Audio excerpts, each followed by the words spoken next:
Welcome to Open Studio on Brattleboro Community Television. I'm your host, Chris Lenois, and today we're visiting with R.T. Hamilton Brown. He is the program manager at Brattleboro Development Credit Corporation for the Windham County Economic Development Program. R.T., welcome. Thank you. Great to be here. And welcome to the community. As we were talking a little bit off air, you're relatively new to the community, coming into a newly created position, this program manager position for a very important program, Windham County Economic Development Program.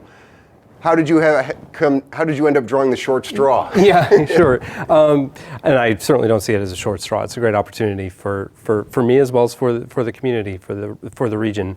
So the Windham County Economic Development Program was put into place, I want to say we're approaching 2 years now, and about at the year mark, there was, I think they actually did call it a reboot. They sort of reconfigured the program, and with that, they identified a need to have, since the program is focused on Windham County specifically, they identified a need to have somebody here in region to focus wholeheartedly on the development of the program, working with businesses, working with nonprofits to help them understand what the program's all about.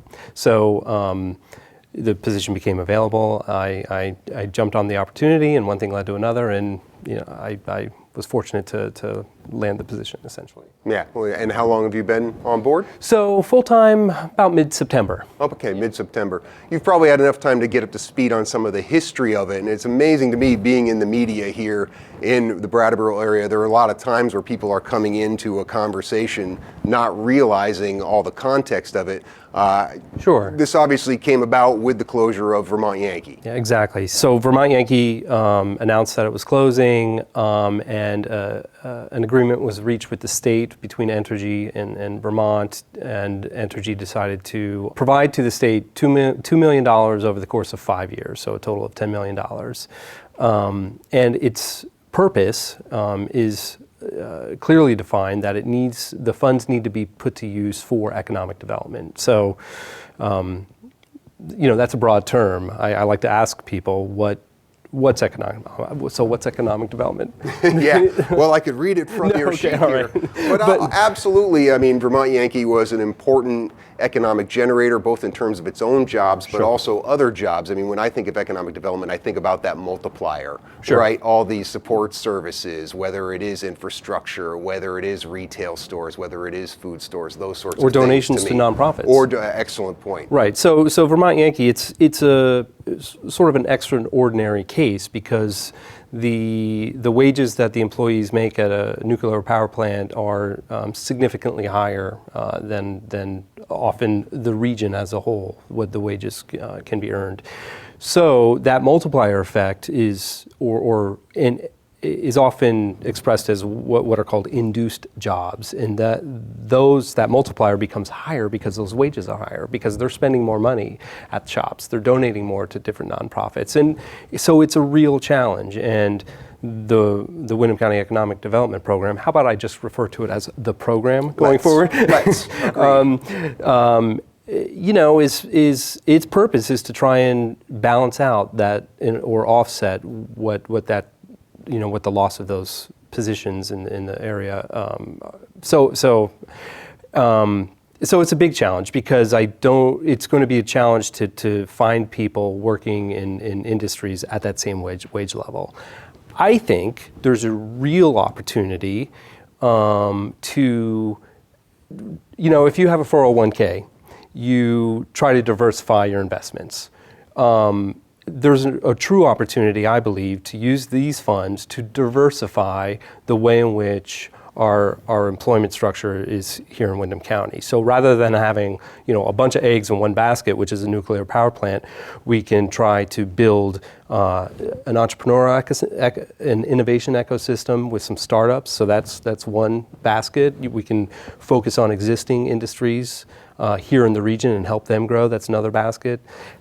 So I like to say it's I'm applying a holistic approach, or we're applying a holistic approach to economic development with this program. Well, and we being the operative term there for Brattleboro Development Credit Corporation, Exactly. all the work they're doing with the Southeastern Vermont Economic Development Strategies, those sorts of goals are to diversify the type of economy we have here in Southern Vermont. And that's exactly on point. And, this work and my approach to the work is really just a continuation of what was started with SEVEDS, the Southeastern Vermont Economic Development Strategies Group. They started some really good work back in 2008, just by trying to take a look at the cellular and broadband infrastructure here in the county, and it was a truly grassroots effort, and people started to realize just by talking to each other, there's greater challenges. And then when VY announced its closure, they seized upon not the opportunity, but the situation to say, all right, we need to put in place what's called a comprehensive economic development strategies, or a SEDS. And the program, any project that is submitted to the program needs to satisfy certain objectives that are set forth from that SEDS. So again, the point I'm trying to make is the way in which the program, the Windham County Economic Development Program, is structured is a continuation of the good work from organizations such as SEVEDS and the BDCC. Right. Now the SEDS is basically a good criteria point by point for evaluating the grants or the loans that people are applying for. That's not necessarily all entirely in your purview. There's a few different organizations within the state, as well as on the state level, that make those decisions. Exactly. Great point and question. So here locally, we have myself that, I'm boots on the ground, outreach to businesses and nonprofits and, community groups. But then I convene a council, the Windham County Economic Development Programs Council, and that's made up of local folk, and any project that is submitted for review is reviewed by that council using a rubric based on the SEDS. So there's a scoring criteria. The council then makes a recommendation to the Agency of Commerce and Community Development. So they sort of at the state level oversee the program, and they will rely heavily on what the council recommends, and then a project will work its way through the process. Loans having one path, and the competitive grants for nonprofits, they sort of follow another path. Now, the role that you're playing, if I understand it correctly, as the program manager, there's a couple of different places where you come into play, and correct me if I'm wrong, but there's, I would imagine that you're providing assistance both during the application process and then after the applications are approved? Great question.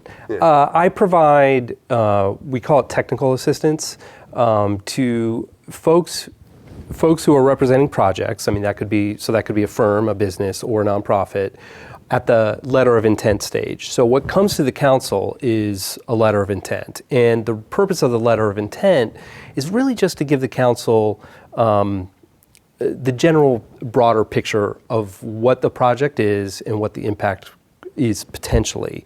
We didn't want to put a heavy burden on either businesses or institutions to have to do a huge process to get into the program. So the letter of intent really makes it much simpler.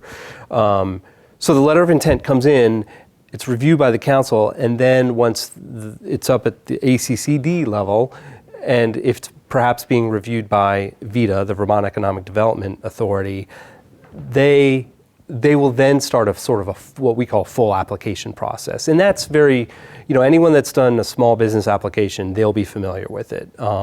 So it's, submitting a business plan, doing some competitive analysis, submitting any, financial documents that might be required. I hope I didn't provide too long-winded of an answer, but it's so there's, it starts simply, I like to think it starts simply with a letter of intent, and then it moves to full application phase once it gets further along in the process. Well, no, I don't think that was too long-winded. Okay. And I think because some of the background and probably the reason you're here was the idea that a lot of the funds that could have been dispersed by now have not, and I was sitting in a room when Governor Shumlin and Pat Moulton of the ACCD were talking about how they kind of didn't necessarily communicate what they were looking for in as accurate a way possible. Okay. And I was wondering if it's a situation where somebody like you could come in and help provide guidance to organizations at that onset saying, yes, this is the kind of application or kind of business we're looking to support with these funds, and this is probably the way you can couch it in a way that makes it work. Yeah, and that's exactly right. I think, I wasn't here, so I can't speak to specifics, but from what I understand, there were either some miscommunications or just a lot of misunderstanding around the purpose of the program. I'll give you an example, not just at a higher level. A nonprofit organization can't really apply to the program to help fund their operational activities. The RFP clearly states that the purpose and mission of an organization, a nonprofit organization, needs to be around economic development. So my sort of go-to example is something like a business accelerator or co-working space. So that is providing the purpose is an economic development purpose of that organization. So even though a nonprofit may think that they're through receiving funds from the program, they may be adding a job or two to their operation. If their purpose and mission is not economic development, it doesn't fit the requirements of the RFP. So there was I think there was a little bit of learning within the community, and I believe that my being here and just being able to have those sort of conversations and walk people through the RFP has helped alleviate some of that confusion. And seeing some of the organizations and entities that have been awarded some of the money, because they've very much been in that vein. If you want to give some examples of some of the ones sure. that have been approved so far. Wyndham Grows has received funding from the program twice now.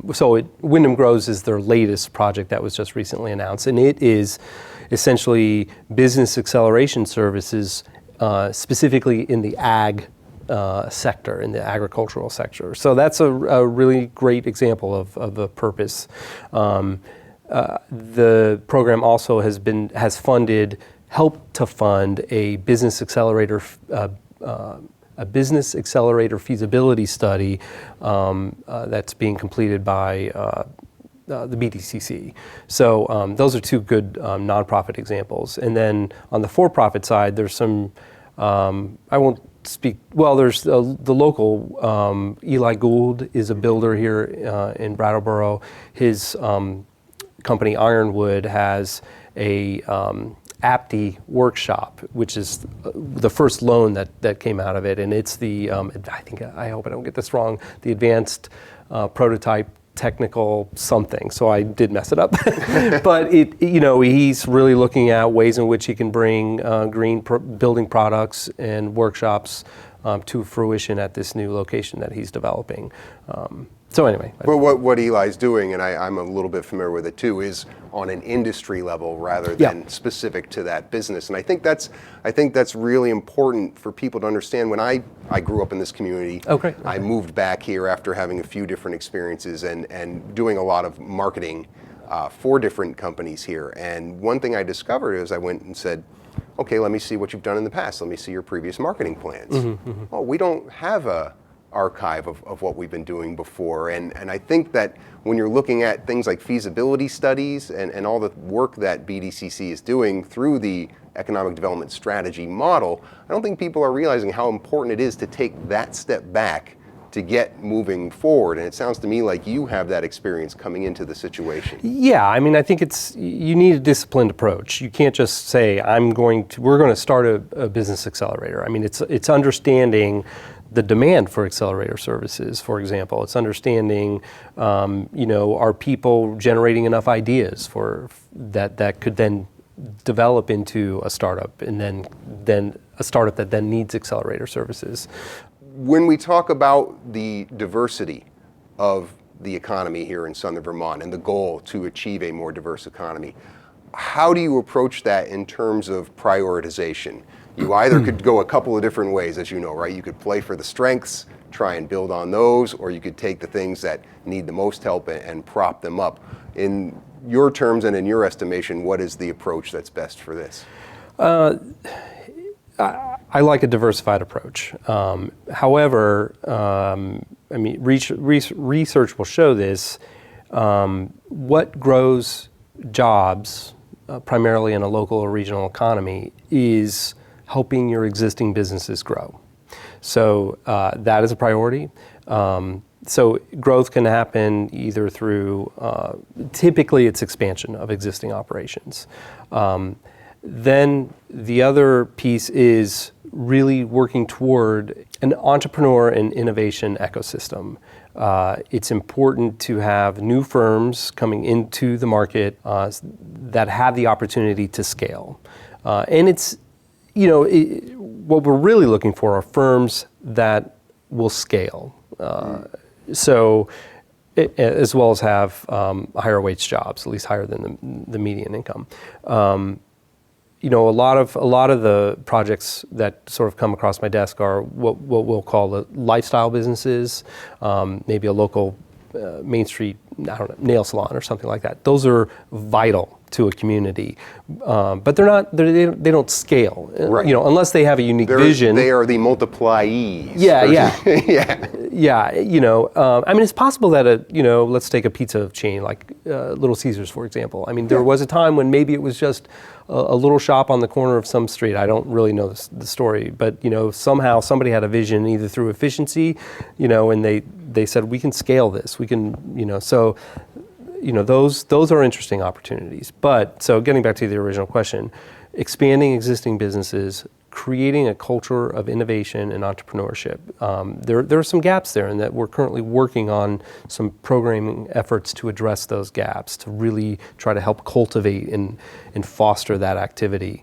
And then there's retention. So that's a priority. So those are probably the three big priorities from my perspective. The GSP project is a great example of not only retention but job creation. So the Windham County Economic Development Program helped.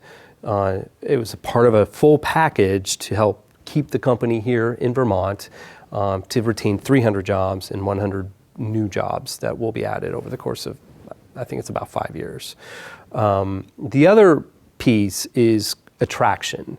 There's a lot written about trying to attract new businesses from outside the area to the area, but when you look at the data, that actually accounts for a very small percentage of job creation within a local or regional economy. So, from my perspective, as well as others at the BDCC, and I would think Sevitz agrees as well, expanding, focusing on our local businesses, the people that are here, the people that have committed to staying here, being here, and growing their business here. That to me is the priority. Well, and I'm sure you've learned as you've been part of this community, scale is a very different term here than it is in other parts of the country. Sure. GS Precision probably on the highest end of that scale when you talk about the scalability of jobs. Can you think of what the sweet spot would be in terms of the type of right size that you would see a company being a successful economic development engine? Yeah, that's a great question. I guess it depends on the sector. So GSP, if we hold that up as one model, they're trying to get to probably around 400 employees. I think that's a great size. Vermont Yankee was maybe 630 or so. Yeah. So that's probably the larger end. I think for, let's say in the tech sector, a software company or software startup, a company's going to start with maybe 4 or 5 people, but to see it grow to between 20 and 30 people, I think would be really exciting to see a number of those, come on the market. Right. So, you have a company like Against the Grain, who's Yeah. in one of the BDCC properties, the book press. I don't know what they're up to now in terms of an employee count, but they're 3 shifts. Yeah, it's an impressive operation. So that, in an ag sector or in a food production sector, which is essentially manufacturing, that's pretty impressive. And doing it the Vermont way too. I mean, I think I always like to talk about as well as what kind of businesses will we tolerate. Oh yeah, they're paying great wages.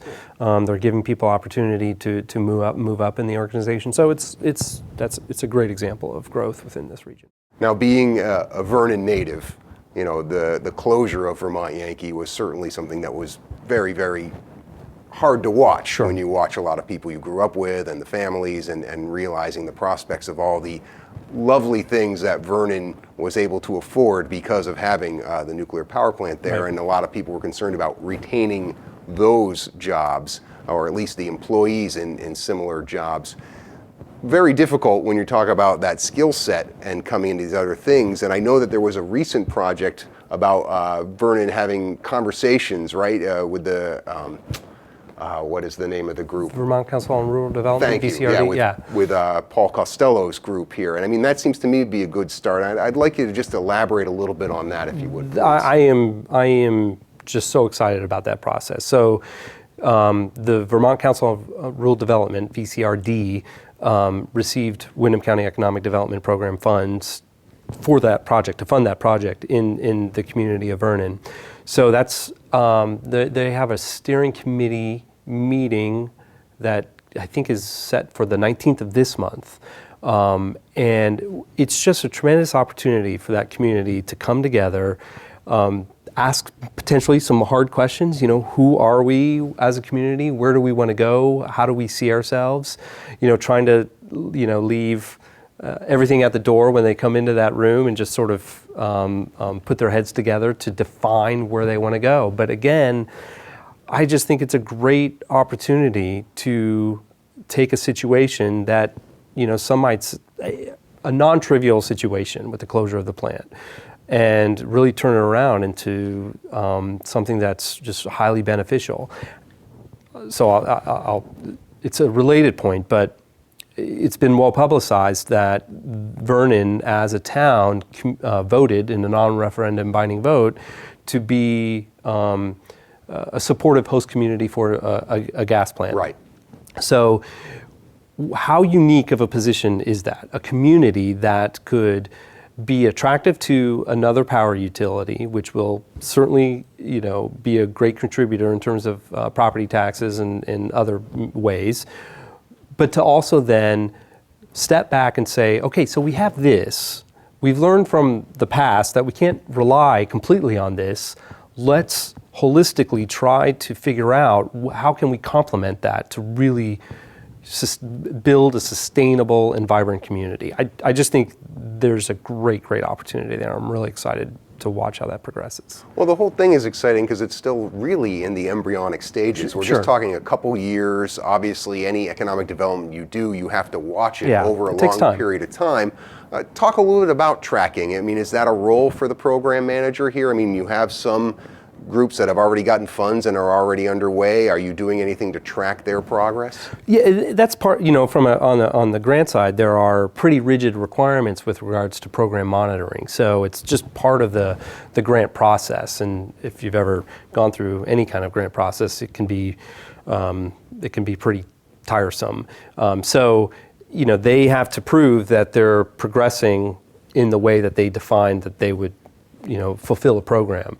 So, you know, are they creating the jobs? Are they spending the money the way that they say they're spending it? So there is that. On the business side, as you said, we're pretty early on. You know, the loans, you know, while the projects are ranked based on essentially SEDS criteria, they do have to, you know, say that they're going to build jobs, and we do track whether or not, you know, it's part of my job, to reach out to them essentially on a monthly basis to understand how they're doing and how they're progressing through their project. So the answer is yes, there is tracking and measuring. Yeah, I mean, how far out do you anticipate doing that? I mean, at some point you kind of have to push the boat out into the stream, right? I think it'll evolve. You know, so the program last 5 years, I want to say we're approaching a 2-year mark. So certainly for the next 3 years, the position will probably hopefully evolve into something else, another role within the community,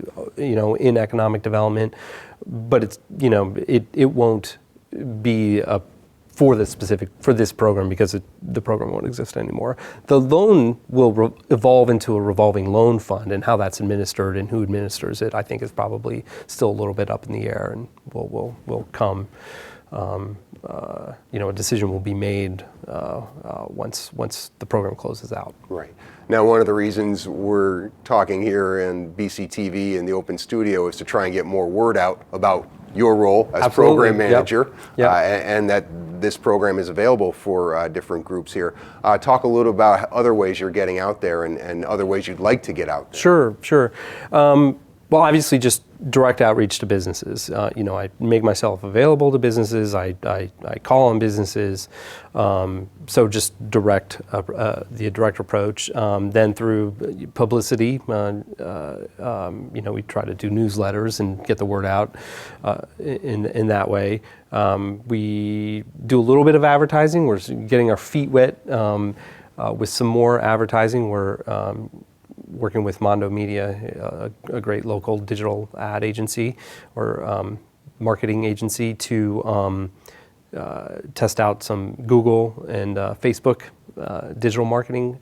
So we're testing that. But then, boots on the ground, going to select board meetings, going to planning commission meetings, talking to folks, going to town meetings, just being present in the community. And talking about the program is really what I feel is the most effective way to get out there.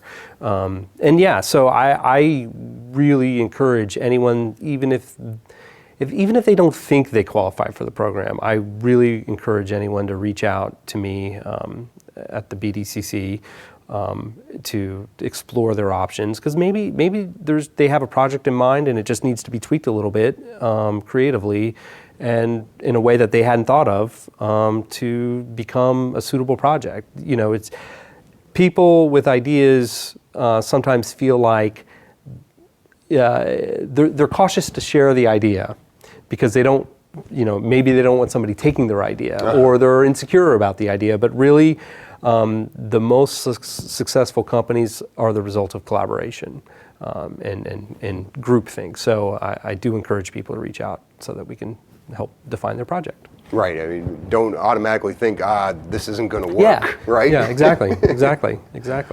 When you look at what your role is 5 years from now, when you're walking down Main Street in Brattleboro and you've done the things that have been done to disperse these funds and you have different kinds of businesses, diverse businesses in the community, look into your crystal ball for a second, and I know you're still new to the community here, but think about what Brattleboro looks like 5 years from now as this program is successful. I think it will be a much more vibrant community. I think there will be a good level of business dynamism, and what I mean by that is a good number of firms entering the market and a good number of firms leaving the market. That may sound a little contradictory but you want that. You want firms entering and exiting, because what does that mean? That means you have activity, which I think is lacking right now. Some of those firms will stay, and if they stay for longer than 5 years, most likely those firms are the scalable businesses that will grow and grow and grow and add jobs. So I think we'll have a much more vibrant. I hope we have a much more vibrant community, and with that will come much more vibrancy. Not only from a business perspective, but just from a place perspective. I think there's some projects that are here that are looking to leverage the Windham County Economic Development Program that will contribute greatly transformationally to, if that's a word, to the area. So I'm just, as I said earlier in the interview, I just think there's a great opportunity here. Yeah, well, and BDCC certainly creates a lot of opportunities for a lot of businesses and nonprofits in this group, and glad to have you on board to work on this particular program, RT. Welcome. It's great to be here. Thank you. All right. Thank you so much. And that concludes this edition of Open Studio on Brattleboro Community Television. I'd like to thank RT Brown, the program manager for the Windham County Economic Development Program. I encourage you to go to the Brattleboro Development Credit Corporation website, as well as to BCTV's website, which is where you can see times when this show will list, as well as watch it on demand.